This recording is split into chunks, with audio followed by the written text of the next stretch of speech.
ng'ennaku z'omwezi 31 omwezi ogw'Ekkumi abasuubuzi mu kibuga Kampala abakeera mu kiyongobero amataba bwe gasalako ebizimbe mwe bakolera emmaali yaabwe niyonooneka bya nsusso bangi ku bano ne basigala nga gebakaba gebakomba. Mwe tukolera emmaali yonna efudde tukoseddwa nnyo.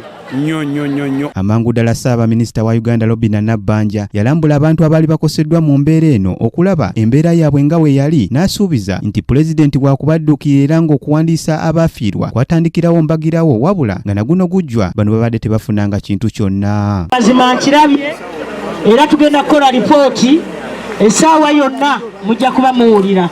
Kati olwaliro basinkanye minisita wa Kampala Hajati Minsa Kabanda ku hoteri ya Macedo mu Ndeeba okulaba ku nsonga y'okubaliyira weetuuse. Otudde wano tukakasa nti ekigambo kyo kikulu ennyo eri abatudde wano ne community esigadde wansi baffe tuli ba representative ba miliyoni z'abantu abali. Bano basoose kulombojera minisita ennaku gye bayiseemu ne bamutegeeza nti okuva Ssaabaminisita lwe yabalambula mpawo kyali kikoleddwa. Twakomawo mu bantu nga tubagamba nti bwe tulabye Hajati ne Prime Minister ensonga zaffe zituuse maama okuva etwafuna enjegeno yagwawo n'obudde buno tetufunanga kuddibwamu newe tutuuse mu maaso go tukimanyi bulungi ojja tutuuse omukulembeze w'eggwanga.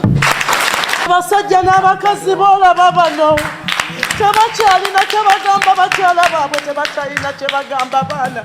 Sirensi zaggwawo tetukyalina kye tukola. Bano era beemulugunyiza ku ngeri KCCA gye yawandiikamu abaakosebwa ne bamusaba okubatuusiza amaloboozi gaabwe omukulembeze w'eggwanga naddala ku nsonga y'amabanka ge bagamba nti ge bamazeewo emmaali yaabwe. Abantu ba KCCA abo information gye baleeta si ntuufu maama. Nze nali nakabafuna looni maama. Looni nali nakaba okugifuna nga nakateekamu ebintu najja kuba ebintu byange byonna. KCCA bajja ne batandika okuwandiika amannya g'abantu mu kizimbe. Hajati osobola okuwandiika abantu mu kitundu mw'otabeera n'obamanya. Lwegaba Moses omwogezi w'omukago gwa FUTA ategeezezza nti bafubye okumaakuma abasuubuzi bano ng'era ojjeeko ekyo baddukira ne mu kkooti ku nsonga eno. Abatudde mu maaso go bakoze ekimala okulaba nga tukoledde wamu nabo n'okubagayidinga ne chairman waffe Owero Siwano. Tulina lisiti eziri compiled obulungi okukakasiza nti wali muntu yenna atweyunzemu nga takolera wansi mu community awo. Wano minisita wa Kampala Hajati Minsa Kabanda mu kwogera kwe gye bali atandise na kubeebaza butagenda mu kkooti newankubadde nga waliwo abaagenda n'asiima abakulembeze ba FUTA olw'okumaakuma abasuubuzi bano. Era neebaza abakulu bano abafuta abajja babakwata nga abakwatirira n'envumirira ate abagakugenda mu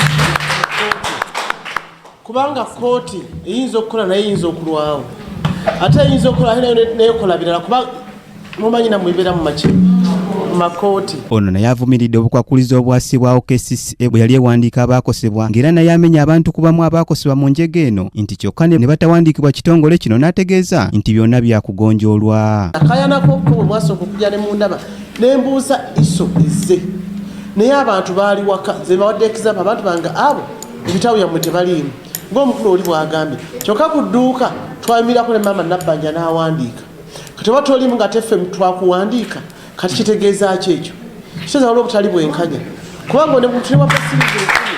Minisita bw'ati abasabye okukwatira wamu wakati nga banoonya obwenkanya ng'abasuubuzi n'abasembya ekyokweyawulayawula. Batandika ate okwekubamu bokka na bokka ki ebituli nze mukulembeze nze mukulembeze nze ntwala bano nze ntwala baki ne tubeera nga tugamba bw'ogamba nti waliwo obutali butebeekevu mu bannaffe abatutwala abalala bagasi bituufu.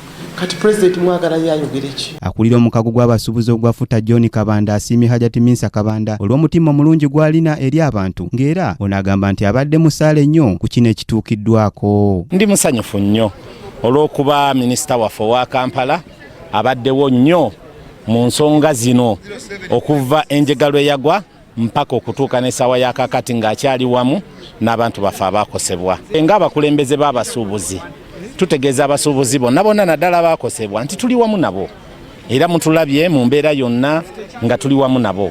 Tubasaba okukkakkana musigale nga mukyali sokkamu. Kati olunaku olw'enkya abakulembeze balondeddwa abanaakiikira abasuubuzi abaakosebwa ku bizimbe 14 n'akatale k'Owino nga be bajja okwetaba mu nsinkano eno. Kimuli Abdallah ne Kyambadde Shadrack Joshua bakusakidde eggule lino ku lwa KTV Amalindirire.